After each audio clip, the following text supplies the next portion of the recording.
Well, it's day 3 on this ordeal, and as you can see by the last video that the whole interior is pretty well gutted. I really want to get a lot of this green stuff washed off, vacuumed out, whatever. I'd like to get it cleaned up again after I get done with making a mess. The last mess I'm going to make here is pretty much getting the eraser wheel, as you can see, and taking out the vinyl on the dash. That's going to be my next deal there. And you might notice that there is some straps to the boat, and I've already picked it up off the trailer and set it back down on the trailer for now because I'm going to transplant. I'm going to pull the dilly trailer out from underneath this today, and it's going to go on my work trailer because tomorrow this is leaving to go to the other shop for final estimate on the gel coat work. And if we decide to go with these people, well, then, then I'll just leave it there. No point in bringing it back. Whether I get the sides done or not, it's irrelevant. But I do want to work on these sides today and try to get this garbage wet sanded off of here and maybe get to buffing on the sides. I will have to crane strap it again to buff the bottom of the hull. The whole sole purpose on that is to get rid of all the dead stuff. And I mean, yeah, go drive across the sand for a while. That does the same thing, but I wanted to get a good coat of wax on it to preserve it. Several coats, actually. By the way, just to let you know, when you're working with fiberglass, multiple coats of wax is your friend, because each coat that you put on sinks into the porosity of the gel coat and or your paint. That's why your paint looks shinier and shinier the more you wax it, because you're building up a level. Like if you were to look at the wrinkles in my old ass hands, and each time you build up a level of wax, it fills in all those cracks. Wish I could fill in a few cracks of my own. See, so it all just goes away. It's the same thing, really. That's the simplest way to explain it, okay? So that's why everything gets shinier the more you wax it. Just like if I was to really go after this. I don't know if I'm going to go after this, just let the guys at the body shop do their thing. We got to figure out where they're going, because they they did a bid based upon emailed pictures and physical descriptions of things and conversations with their body guy and their paint guy. And really, honestly, that's just a ballpark thing at best. Oh, another thing I forgot to mention is that we're going to let this sit out in the sunshine for probably a couple hours. I'll go do something else constructive, and let this really warm up, because it's like 75 degrees. That's black. If that gets heated up really good from the sun, that this is going to be a lot less work for me and a lot less labor hours for Tony. And then heat gun, pull 2 inches, heat gun, pull 2 inches, and that sort of stuff. Bad thing about that is you can get some ridiculous amounts of stretching too. You got to be really careful if you're going to heat gun this, and pull it out. You can just warm it. Don't get it broasty toasty hot, because if you do get it too hot, you will stretch the shit out of it, and then it gets weird. Or you'll end up, well, you're going to have to stretch it to put it back on anyway, because like I said, this stuff's going to shrink. If it sits stored for any amount of time, it just starts to shrink. When you go to put it back on, I suggest you start in the front where the actual V is and just start working your way back. And I suggest that you pull a tape measure on this material and figure out from center how much you have, and pull a tape on the rubrail itself too. So figure out how much you shrank, because that's going to make a difference on how you end up here. If you end up with extra, well, that's a win. But if you end up that short, then you got to take it all back off again and do it all over. Ask me how I know. So I'm going to shut this off right here at 5 minutes of explaining all this stuff, and I'm going to get this all this stuff off. Well, that's kind of a disappointment. I figured when I stripped that vinyl off there that would unearth a perfect dashboard, but the sun baked right straight through it, and it's nasty. You can see where the sun blocked the railing over the years. That's fairly shiny, but like over there, the only thing that's perfect is where uh, the captivity tag was. That square is gorgeous. It's dull, but it's gorgeous. I mean, you could buff it quick and it would snap right out of it. But even where the helm was, I mean, that's just cooked. Even right straight through the wood grain vinyl. So that's weird. This is gonna be fun to redo this too because I want this to all look the same, and that one's higher than this one, and it's just not uniform. You know, if you're gonna do this, why not do it uniform? I guess actually they did follow a straight line here on the bottom, so I got to give them credit there. But I just think that dash could have been a lot better. You know, even if this is up there, if there is a way, well, this is going to come back with no holes in it, but so I can do whatever I want. You know, I can move it down so it all looks uniform and more fill out that dashboard area and kind of give it the more full dash look to it. You know, like about an inch taller on either side. You know, that sort of thing. Then they ran it right into the corner, which that didn't make sense to me, but have it equal on either side. And then do the same thing with this one, but keep that parallel line. You know, like if you lower that, keep that parallel line coming across here. That would look great. I can't get the same wood grain texture out of vinyl that what I had.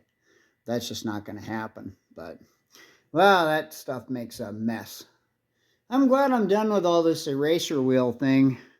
I mean, I've worn skin off my hands, off my knuckles trying to hang on to this machine while I was carving all this stuff off. Well, this is getting really close.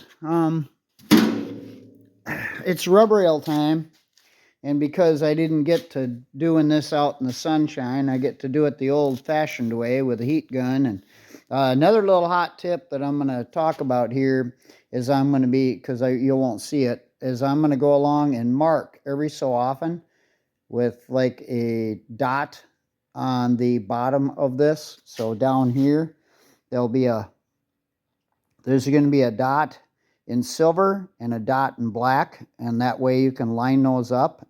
Then I'll start at the bow and come all the way down the side for this.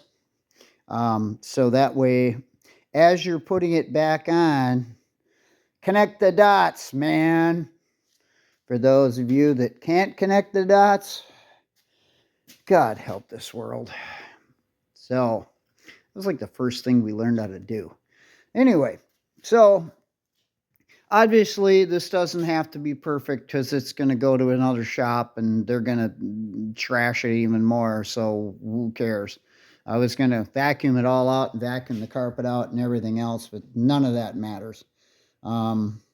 That can be someone else's concern, I guess, because it's going to get worse before it gets better, I mean, this whole thing's going to be just inundated with dust. After you get done sanding all this gel coat and 80 grit or 180 or whatever they choose to do, I would 80 grit it. I would put a whole new coat of Duratec gel coat primer over the whole damn thing, except in the back here I'd tape this area off. Right along here I'd just tape this off, probably up this edge right here. Just 3/4 inch tape and mask this whole thing off so none of this got any overspray in it. And I'd pretty much just recoat the whole freaking boat. But you can cut corners too. I've done it. Probably not the best thing, but if you do a blend on gel coat, you're really just going right over the top of this anyway. So, you don't have to primer everything. But there's some stress cracks up in this area right here that are going to need some attention, and they're going to have to be sanded out, primed, blocked, that sort of thing. to get rid of the stress cracks. I'm sure they're going to, well, they probably won't come back. I'm going to talk about something here too. This is another term. It's called embrittlement. And you see this a lot in snowmobile hoods. The gel coat gets to be a certain age, and it just plain and simple gets brittle. There's crazing, where it cracks all to pieces, and then there's, which is in all actuality, another form of embrittlement. So when it gets super, I don't know if you guys can see this. Yeah, there you go. You see how these cracks are here? Everybody calls them stress cracks. Well, yes and no, and it's just basically the gel coat's shot. It doesn't have any flexibility. It's super dried out, super hard and super dried out. And so if the boat flexes at all, it's going to crack. And it's probably going to crack somewhere else at some point in time. You know, just because unless you strip all of this off, like the guy said, you know, Justin I talked to, and, you know, he's talking about stripping it all off and starting from scratch. And I'm going like, well, no, for the use this boat's going to get as the family show pony, it makes no sense to do that at all. So anyway, yeah, you can see how dead this is. This is rough as a cob. This feels like 80 grit sandpaper. So, yeah, you can't fix that. Yeah, well, you can sand it, and you could coat right over the top of it and get your metallics to look right, and then do your tinting clear and get everybody happy. You know, same thing goes for this. This looks gorgeous. In all honesty, this looks great. Too bad I couldn't do the whole boat that way, but I'm sure I could get this side to come out eventually. But there's going to be spots wherever it's, if you can feel an area like this and you can feel it's super rough, that means this tinting clear is gone. It's just gone. And there's no point going any further. Just start over. I saved a ton of boats, man. I buffed so many boats. Well, this back here, I could make this gorgeous too. This is pretty good, where the sun didn't hit it all the time. But here's the thing. This is gonna continue to die. So why screw with it? This, I already talked to Tony about the motor well. It's going to get all slathered with grease and gook and snot and down here anyway, and harbor water down here. And so why do we care? We don't. So, but again, that was hidden from the sun because of all the controls coming through there. It's just beautiful in certain areas. So that being said, I would just, you know, sand this area, use this as for just a clear area, you know, just to make it shiny again. Anyway, I got to get after this stuff. This is 8 minutes into this. I didn't want to go into that much detail. Just wanted to show that I'm done with that part. And then talk about the embrittlement, which is another term that most people don't understand. But I'm sure just about everybody who's into boats and snowmobiles or anything that's fat fiberglass has seen a cracked up hood, and it's got what they call spider cracks on it. Well, it looks like a spider web, thus why it's called that. But that reason that happens isn't because the fiberglass is broken underneath. That is a total misconception. It's because the gel coat has dried out to the point of being brittle, thus the term embrittlement. So I hope that clears up a lot for you guys. I mean, I've been doing this crap for a long time, so I know way more than I probably should. The boss is on duty.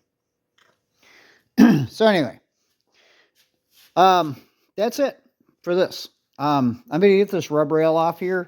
Then we're going to pop this trailer out from underneath it, put the donkey trailer on it, and we're going to send it tomorrow. So, now that you have the rub rail removed, this is a good point I want to show here. When you take the rub rail off, you drill out the rivets. This is actually, ouch, all the way. Good way to show this. You just drill off the heads. Like here's one that isn't drilled. You just drill off the heads and leave that stub sticking out there. because it'll help you from not dropping it to the floor, and you don't want to damage this material at all. You just want to pop it off there. And as you can see, it's popped off here. But now we have this little dude right here sticking out. Well, you can't have that sticking out, and you got to get rid of these. So what you have to do is you have to take your drill, and I'll show you in the back here. I'll show you a problematic one too, because that's what prompted me to do this video. But you basically don't try to drill out the center core and do all that crap, because you're just going to leave this behind, okay? And you're not going to be able to pound it through there, so don't waste your time doing that. You got to drill them. That's the only way I've been able to get these out of here. Once in a while you get lucky with a punch and you can pound them into the inside of the boat. And yeah, so that's once in blue moon too, by the way. And there is probably close to 100 rivets in this boat, I would guess. Anyway, overall, just to hold the two halves together. So, yeah, so we're actually going to do one of these so you can see how I do it. And as far as whittling the rivet down, it's pretty simple. But then if you get a rivet that's like this, those are just a freaking nightmare. I mean, this is actually caulk that's behind it on the tip of my finger here. That's actually caulk, but my point is it's bent off to one side. So you got to drill at an angle like this, and then it curves around. You got to follow it around to do that. One that's bent down, bent down like that. Yeah, again, you're going to have to follow the angle. So you're going to have to go up. And just same thing for this guy here, too. It's all bent down. So these aren't that hard to do. It's just ridiculously time consuming. It takes hours because you got to whittle them down. Now, here's one of my problematic ones. See, the center core never got out of there, so you can't drill it. So that one you got to grab with the vice grips and try to twist it and, you know, get it to kind of get loose. And sometimes you can get lucky and pull them out. And other times you're going to have to snap them off. And then it's going to suck like a lot. And you're going to snap them off. And then you got to get a really small punch. And you got to punch the center core out.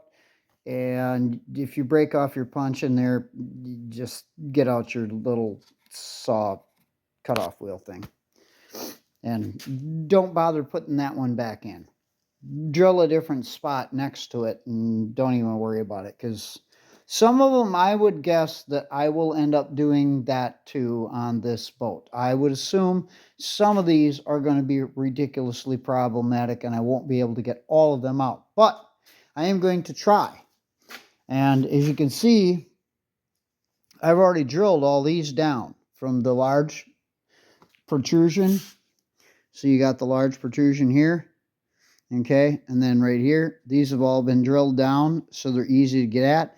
And then I'll take a drill the proper size and I'll drill them the rest of the way out. And you get probably about halfway through and it just punches them to the inside. So it's not really that hard. It's just time consuming. So what I was going to show you quick is I'm just going to randomize one here somewhere. How about this guy? We're going to go right here and get a little bit larger drill bit than the deal. Whoops.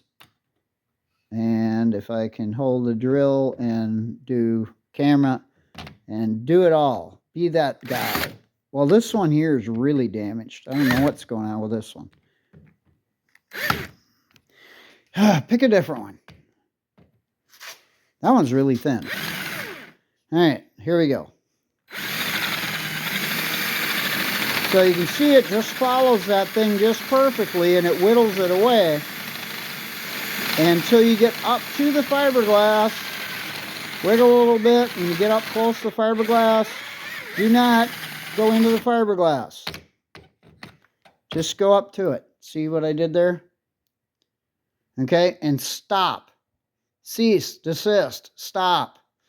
And then take your other drill bit, which is the proper size for this hole, which I'm not really sure what that is. I think it's a 5/32. It's a weird pop rivet size. That's 8". Or is that 1/8? Well, I'm using one at 9/64. I'm using a 9/64. It's not exactly the same size. It's slightly smaller, but it weakens it so much that you can get it in there. I think these are 3/16. And when I put this back together, for sure, it's going to go back together with 3/16 pop rivets. If I have to drill them all out, that's great. But that's what's going in here when it goes back together. I'm going to run a probably 3/4 inch reach. So it'll go through this piece, and then through this piece, and then through this piece, and all the way in there. But I want it to go all the way through, so it really helps the stability of the boat. Anyway, that's all I wanted to show you on that, and I better get back after it. Oh, yeah, that's another thing, too. This would have gone a lot faster if somebody's dad hadn't caulked all of the rubrail on. Like, I'm breaking razor blades in vice grips. That's the tool I had to whip up to try to cut through this caulk, because whatever you used is tenacious. It's not your average farm store stuff. Yeah, there you go. It's some white caulk, but it's really, really got hard. I assume it might have got hard over time, but that was super thick.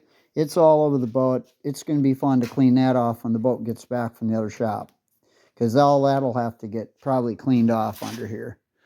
And I guess the complaint was under power turns, the boat would leak.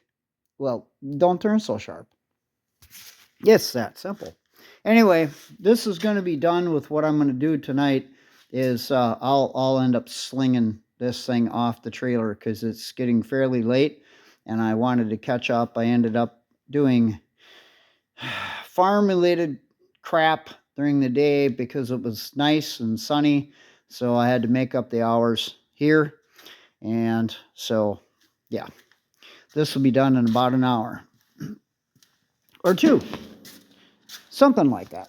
Anyway, so you guys got the idea. There's the lesson and the hack for today, I guess. I hate calling them hacks. They're actually things I've learned over a long period of time of doing this. And I'm sure there's 10 different ways to get the same job done. Probably somebody would go along here with a little mini cutoff wheel and go zing, zing, zing, zing, zing, and nip them all off and do it that way. This is the way I do it. Less damage. It seems to work out. But like I said, if you get one like this, that's just a beast, yeah, Dremel tool, whack, done. Anyway, enough said. I'm sure I'll be back in the morning when I lift this off and retrailer it, and I'm going to be heading out of here sometime before lunch and heading up to Stillwater to meet the shop, meet up with Tony, and also meet up with the shop. So I'll do videos on that too. So anyway, talk to you soon. Here we go. Or let's see. I'll edit the end of this out. There you go. Yeah, because I'm tired. Well, she's done. All the rub rails are removed reluctantly. And let's get this frickin' crane strap out of it. And it's all strapped off and ready to be plucked. I've already picked it up, so it does its thing. I've done them this way before, so it's no big deal. I just you want to test things. And so with the rub rail all gone, all the rivets are gone, everything's drilled out or punched out or whatever, but the rivets that hold the top and the bottom together are still there. These are supposed to be glued together too. They put some kind of a glue along here, and then they lower the other half down and they start riveting. And so they're supposed to be bonded together as well. I don't know if a guy can see that. That's just nasty anyway. But there, yeah, you can kind of see the bonding material there. And I don't know how well that stuff sticks, but I guess it did good at the time. Oh my God, there's so much caulk to be removed. I don't know what we're going to do with that. I am not sure. Maybe. It's a job for Tony. There's just, it's like hanging everywhere. So, she's ready to go. She's going to be going off to the up to Stillwater, and I ain't letting the cat out of the bag on the shop yet because we haven't really decided completely. So, we just need decent turnaround. That's the important part. So everything's good to go. So I'm gonna leave this short and sweet, and we're gonna load her onto a trailer, or take this trailer out from underneath it, load it onto the work trailer, and we'll get all that squared away next.